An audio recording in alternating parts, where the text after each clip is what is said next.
janë këthyre Amerikanët, këta që ikën, që u preu koromanin riskun, ja u preu rogën në Trumpi, janë këthyre prapë që ka ndodhë tani, e ka këthyre rogën Trumpi këthyre, që u këthyre të spaku janë këthyre Amerikanët që mungonin. Janë ekspertët e Obdatit, cilët janë rikthyer. Ekspertët e? Është misioni Obdat që jep asistencë teknike për institucionet e reja drejtësisë. Janë ekspertët cilët janë kryesisht të nivelit teknik dhe që kanë asistuar thuajse gjatë gjithë gjatësisë së spakut, por edhe më parë te krimet e rënda, prokuroria për krimet rënda. Janë ish prokuror apo ekspert të niveleve të ndryshme që kryesisht asistojnë në dy drejtime. Sa i përket asistencës teknike, kur bëhet fjalë për zbërthim celularësh, analizim çështjesh e tjera me radhë, dhe pastaj sa i përket hetimit të krimit korrupsionit, që sigurisht duke qenë paksa më i vështirë se sa hetimi i krimit organizuar, shpeshherë është dashur që asistenca e ekspertëve amerikanë është parë si një ndihmë shumë e mirë për prokurorët e posaçëm apo për hetuesit e BK-s, shkëmbimi i eksperiencës. Dhe kemi patur dhe hetues BK-s, të cilët kanë qenë jashtë, janë trajnuar atje dhe janë rikthyer.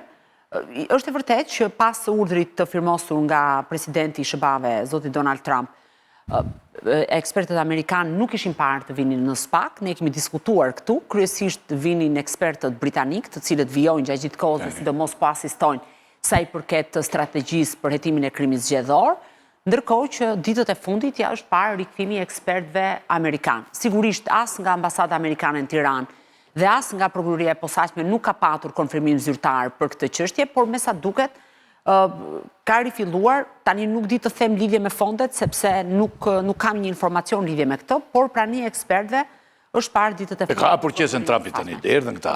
Tani unë këtë se them dot se s'mund të abuzoj. Apo mos i paguajmë rogat ne? Jo, nuk e besoj, sepse misionet ndërkombëtare që do bënin rishikimin e të gjitha programeve dhe do mbanin ato që mendonin se ishin nevojshme. Unë e kam thënë edhe një herë më herët, Ylli, nëse më lejon Klodian të kërkoj ndjesë. Po jo. Duke qenë se SPAK është një investim amerikan, unë e kam thënë që e kam pasur bindje që nuk do të ndryshonte asgjë në raport me prokurorinë e posaçme, se më shumë mendoj se sa një histori shqiptare, amerikanëve ju interesojnë miliona që kanë hedhur për reformën drejtësi dhe që janë të interesuar që të japi rezultate dhe të ketë disa rezultate të prekshme edhe për vetë ata. Kështu që unë e kam patur bindje që nuk do të kishte në ndryshim të këtij kursi. Pastaj, se si gjërat do të shkojnë, këtu jemi për të diskutuar ditët apo javët të vijnë. Kontrata ka një pikë të tillë që thotë nëse ngelen në llogari të konsumit të punës vetëm 50.000 euro, atëherë duhet që të plotësohet sërish shuma $300.000, më falë se thashe euro, pra duhet të jepen edhe $250.000 të tjera. Kjo ngjan më shumë me një kontratë lobimi, sepse një nga partnerët e Kassovitz Benson Torres, që është Mark Kassovitz, ka qenë avokat personal i presidentit amerikan Donald Trump në mandatin e parë të tij, kur kanë qenë hetimet e fushatës të presidenciale të zotit Donald Trump për përfshirjen e ndërhyrjes së ruse. Kompania është një ndër më të mëdhajat në SBA, se ka me qindra mira dhe është e renditur nga revista The Lawyer në vendin e 150 si një nga kompanitë më të mëdha në SBA. Megjithatë njihet për çmime shumë të shtrenjta dhe pa kënaqësi nga ana e klientëve, ka patur disa padi dhe sipas disa statistikave, një çështje normale për këtë kompani mund të kushtojë nga 3 milion deri në 4 milion dollar. Dhe njihet për mbi faturime që ju bën klientëve sa i takon orëve të punës apo dokumentave të printimit edhe shërbimeve të tjera që ofron. Para e madhe bushatë, po tani këto prati ka paguar vllai? Po. Vllai ti, para e madhe bushatë vitet. Vinë Amerikanë. Jo, ka dhe një gjë se vinë gjithmonë në rritje të çmimet. Se kur filloi kjo historia e lobimeve atëre, më duket edhe këta te lapsi ishte përmendin në shkrim. Pra kishim Samir Dahiri loboi, kishte një kosto lobimi rreth $20.000 në mos gaboj. Më vonë ishte Arben Ahmeda me 150.000, tani erdhi zoti Veliaj dhe ka shkuar 300. Dhe nuk dihet sa do shkoj kjo histori tani nëse vazhdohet në këtë drejtim. Po, zoti Bushati? Para e madhe shumë, që mendon ti tani? Po, si pas hallit dhe paraja. Sepse as kujt nuk ka i drejtën, po i ka ato pare të bëj ç'është e mundur për tu mbrojtur. E rëndësishme në këtë fabull, se që Erion Veliaj në imagjinatën tonë ka shumë tepër mundësi se sa pagesa e kësaj kontrate, kjo është një gjë që nuk diskutohet. Por e rëndësishme për mua është kjo. Erion Veliaj sot mbahet në burg vërtet me vendim gjykate, po me kërkesë të spakut. Erion Veliaj e ka bërë këtë kontratë kur është ndjeri rrezikuar. Erion Veliaj është një nga hierarkët e Partisë Socialiste. Dhe Erion Veliaj pra e di më mirë se kushdo tjetër që drejtësinë shqiptare ti edhe mund ta zhbësh duke lobuar në Amerikë. Dhe kjo është përseja e këtyre parave.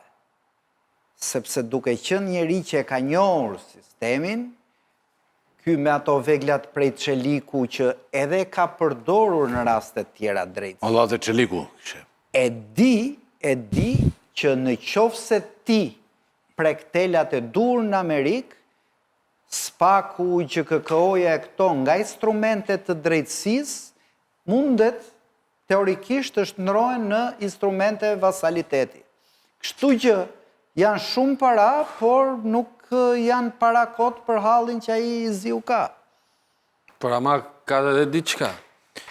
Sepse deri më sot shumica e këtyre që kanë bërë lobim në Shtetet Bashkuara të Amerikës, nuk është se ja kanë parë hajrin.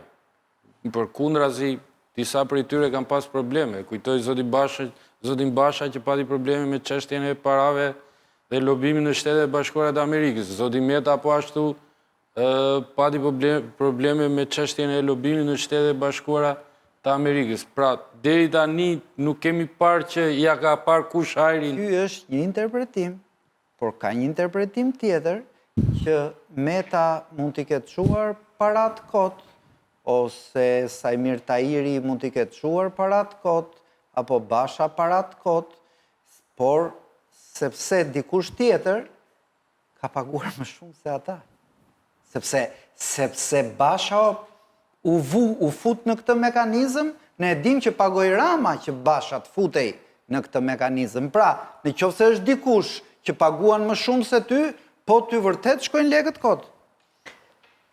Lodi ti kuptove gjë nga këto 300.000 Dhe në qoftë se sot, ai Erion Veliaj është futur në burg me leje të Ramës, të harxoj sa lek doj. Se Rama ka më shumë lek dhe për Amerikën dhe për të kontrollu SPAK. Dhe me thënë, ikin kota do 300. Unë shikoj si një strategji tërësisht gabuar zotit Veliaj dhe mendoj që kjo kontratë që ka lidhur me studion avokatore amerikane nuk do t'i shërbej për asgjë. Zoti Veliaj betejen për momentin e ka me prokurorinë e posaçme dhe me gjykatat, kështu që ka një ekip shumë të mirë në dijenin time ligjor që është duke u marrë me dosjen e zotit Veliaj. Dhe mendoj që nëse zoti Veliaj do ta bëj këtë betejë dhe kam përshtypjen se e nisi në mënyrë të gabuar dhe bëri Bushati kishte trajtuar në një nga shkrimet e lapsit të gjitha autogolat që zoti Veliaj bëri gjatë rrugës,